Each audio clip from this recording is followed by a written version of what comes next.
In a quiet, wealthy estate lived a couple admired by all, Mr. and Mrs. Kabiru. They had everything, fleets of cars, servants at every corner, and a thriving real estate empire that turned heads across town. They were blessed with a daughter, Anna Kabiru, beautiful, gentle, and deeply loved. She had 5 nannies at her beck and call. Anything Anna wanted, she got. She lived like royalty. But as the years passed, whispers grew louder. Why don't they have more children? In Mr. Kabiru's culture, children are wealth, one is never enough. Who will inherit all they've built when they're gone? What no one knew was that behind their success lay a silent pain. Before Anna, the Kabirus battled health issues for years. Anna was their miracle, their only child. Her birth came at a cost. Mrs. Kabiru lost her womb. Still, they poured all their love into Anna. But even love has its blind spots. One day, when Anna was just 5, she came home from school, different. Quiet. Withdrawn. She refused to eat. Locked herself in her room. Mrs. Kabiru knocked gently. Anna, my baby, what's wrong? Through the door, Anna's voice cracked with sadness. Other children have brothers and sisters. But I'm just alone in this big house. With nannies who call me princess. But I'm still alone. Her words shattered her mother's heart. For days, Anna wouldn't eat. Wouldn't speak. Wouldn't go to school. The house grew cold despite the sunshine. And for the first time, Mr. and Mrs. Kabiru, who had everything, feared they were about to lose the one thing they could never replace. What decision will they make? And how far will love push them to keep their daughter happy? After days of worry and sadness, Mr. and Mrs. Kabiru came to a decision that would change everything. They would adopt a second child. They called Anna into the living room and gently asked, "What if we brought someone home? A sister, just like you've always wanted." Anna's eyes lit up. Her little heart danced with joy. Really? A sister? Yes, please. That weekend, they visited a nearby children's home. And that's where they met her. Christiana, a beautiful, chocolate-skinned girl with long, curly hair and the brightest eyes you've ever seen. She was sweet, gentle, brilliant. The moment she entered the Kabiru household, peace returned. Anna had a playmate. Laughter echoed again through the marble halls. But Christiana wasn't just beautiful, she was also gifted. Everyone who met her noticed it. She solved puzzles faster than her teachers. She spoke with confidence. She was, as they say, sharp upstairs. Then came the school's annual spelling bee. Christiana and Anna were the finalists. The whole school watched as the two sisters stood side by side on stage. In the end, it was Christiana who lifted the trophy. The crowd cheered. Anna clapped with a quiet smile. When they got home, Christiana ran into her father's arms, beaming with pride. She turned to hug her mother, but what came next left the entire house in silence. "Why must you always be the one to win?" her mother asked coldly. "Why do you love praise so much? Don't you think Anna also deserves a moment?" Christiana stood frozen. Her joy disappeared. Her hands dropped. Her smile faded. She slowly walked to her room without a word. That evening, the family celebrated her win with a big meal. Laughter filled the room, but not from Mrs. Kabiru. She didn't chat. She didn't smile. Her silence was loud. That night, even the walls could feel it. Something was broken. The next morning, Mr. Kabiru sat down with his wife. His voice was calm but firm. "My dear," he began, "please don't be angry at Christiana. She is only a child." Mrs. Kabiru nodded slowly and promised she would never again make Christiana feel bad. But promises are easy to make and hard to keep. As the days passed, a shadow grew in Mrs. Kabiru's heart. Nothing Christiana did pleased her. If Christiana spoke, she found fault.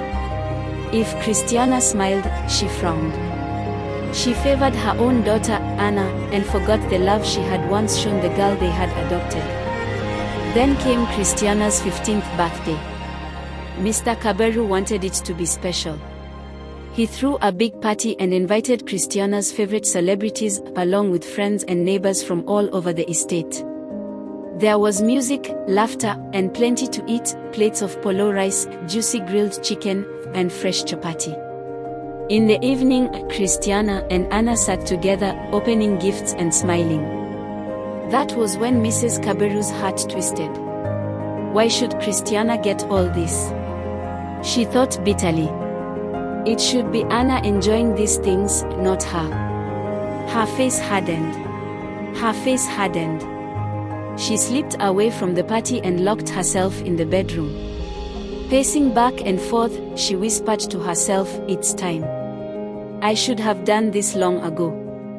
Christiana must leave. She cannot inherit anything, not when she's not my real daughter." 2 months later, fate handed her the moment she had been waiting for. Mr. Kabiru fell ill. A sudden stroke left him weak, unable to speak much. Mrs. Kabiru knew this was the perfect time to carry out her plan.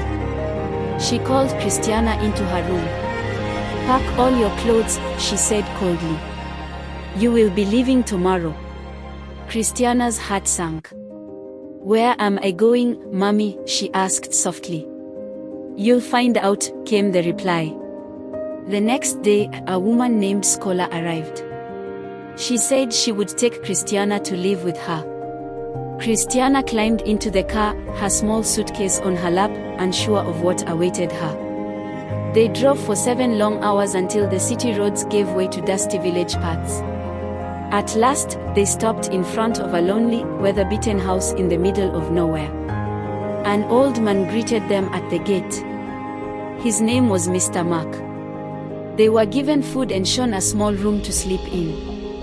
The next morning, Scholar told Christiana she had to return to the city. Christiana's eyes widened. "Ma, please, what do you mean you're leaving? I thought Mommy said I'd be staying with you until I finish secondary school." Scholar avoided her gaze. "I have to go," she said flatly. When they reached the gate, Christiana's panic burst out in tears. "Please don't leave me," she cried, clutching at her. But Scholar turned a deaf ear, got into her car, and drove away without looking back. Christiana walked slowly into the house, her eyes stinging. That was when Mr. Mark spoke, his voice heavy. "My dear," he said, "it's better you stop crying. Tears won't change the fact that your mother gave you to me as my wife." The words hit her like a stone. She knelt on the floor, sobbing. "I beg you, please let me go. I'm only 15. I cannot marry someone old enough to be my grandfather." Mr. Mark looked at her for a long moment, then shook his head and left the room. That evening, he returned. This time, his voice was gentler. "My child, we live in a wicked world. But I will not take you as my wife. I will take you as my daughter. Tomorrow, you will start at a new school. But you must promise me something: work hard. Work harder than anyone else, and you will fulfill your dreams." Christiana's tears fell again, but this time they were tears of relief. She knelt and whispered, "Thank you." Christiana worked hard. Every morning she helped Mr. Mark with house chores before heading to school. She read late into the night, determined to make her dreams come true. After years of effort, she completed high school and received an admission letter to study law. But when she saw Mr. Mark's face, her heart sank. "My child," he said gently, "I am proud of you. But I cannot afford law school fees." Christiana did not give up. She started roasting maize by the roadside, her hands smelling of smoke and charcoal. On weekends, she washed clothes for people in the village. Bit by bit, she saved what she could and attended law school part-time. One of her customers was a wealthy woman who never passed by without buying roasted corn. One day, the woman studied Christiana closely. "Why are you selling maize at your age?" she asked. "You should be in college." Christiana hesitated, then told her everything about her childhood, her parents, the village, and her dream to become a lawyer. The woman's eyes softened. Without a second thought, she offered to pay Christiana's school fees in full. Years passed, and Christiana finally graduated as one of the top lawyers in the county. She wore her black gown and cap with pride, her heart full of gratitude. One day, she decided it was time to return to the city and see her family. But when she arrived, the grand mansion was gone. In its place, she learned, her family was living in a small rented room. She searched until she found them. Her mother avoided her eyes, too ashamed to speak. But Anna ran to her, hugging her tightly. Mr. Kabiru, looking stronger than before, held her hand and said, "We searched for you everywhere." Christiana told them her story. Tears streamed down their faces as they listened. Then she smiled and said, "But that's not why I'm here. I've come to change your lives. You've suffered enough." She reached into her bag and handed Anna an envelope. "Take care of father with this," she said. That weekend, Christiana came to pick them up. She took them out for lunch, then told them she had a surprise. They drove in silence until they reached the old mansion. Anna gasped. "But how?" Christiana laughed softly. "When I was looking for a house in the city, I found out this mansion was for sale by your mother. I bought it quietly and even purchased all the cars she had sold for almost nothing. I didn't want to tell you until the time was right." Mr. Kabiru was deeply hurt by the truth, but he held her hands. "Thank you, my daughter." A few months later, Mrs. Kabiru returned. She knelt before Christiana, asking for forgiveness. Christiana took her hands and said, "I forgive you." From that day, they lived together again, as a family, this time with love, and with a home that could never be taken from them again.